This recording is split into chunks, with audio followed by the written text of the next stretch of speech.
توبہ اور استغفار اس لیے بھی کرنا چاہیے کہ توبہ اور استغفار کے ذریعے سے گناہ چھوٹتے ہیں.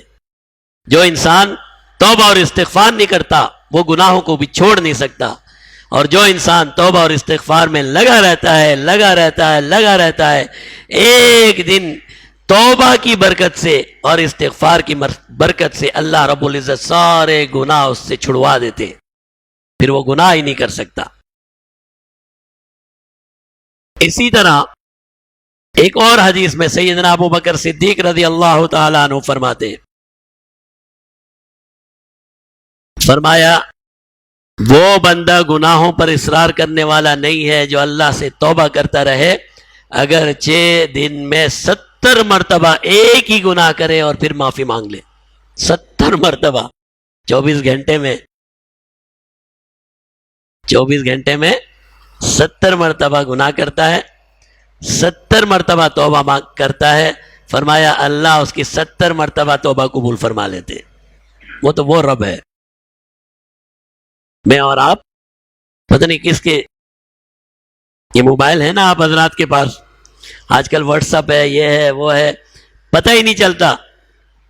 مجھے تو نہیں چلتا، آپ لوگوں کو پتہ چلتا ہو تو نہیں چلتا، پتہ ہی نہیں چلتا. ایک دن میسج آتا ہے میموری از فل میموری فل ہو گئی، کچھ چیزوں کو خالی کرو. آتا ہے میسج؟ نہیں آتا.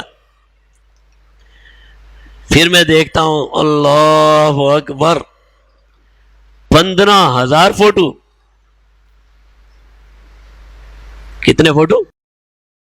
میرے موبائل میں 15,000 فوٹو ہیں، مجھے تو یاد بھی نہیں ہوتے.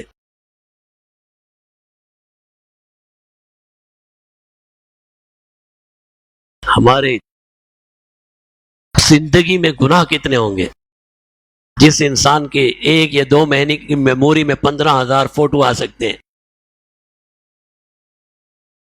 اس نے اپنے 60 سال کی زندگی میں کتنے لاکھ اور کروڑ گناہ کیے ہوں گے. ہم تو کر کے بھول بعض فوٹو ایسے ہوتے ہیں میں کہتا ہوں یہ تو میں نے دیکھا ہی نہیں ہے. ہم تو گناہ کر کے بھول جاتے ہیں، لیکن کہیں نہ کہیں تو وہ سیف ہو رہا ہے، کوئی نہ کوئی تو اسے لکھ رہا ہے، اور کوئی نہ کوئی تو ہے جو اس کا حساب اور کتاب لے گا. آپ بھول جائیں، لیکن جس عضو سے جسم کے جس حصے سے آپ نے گناہ کیا وہ نہیں بھولتا.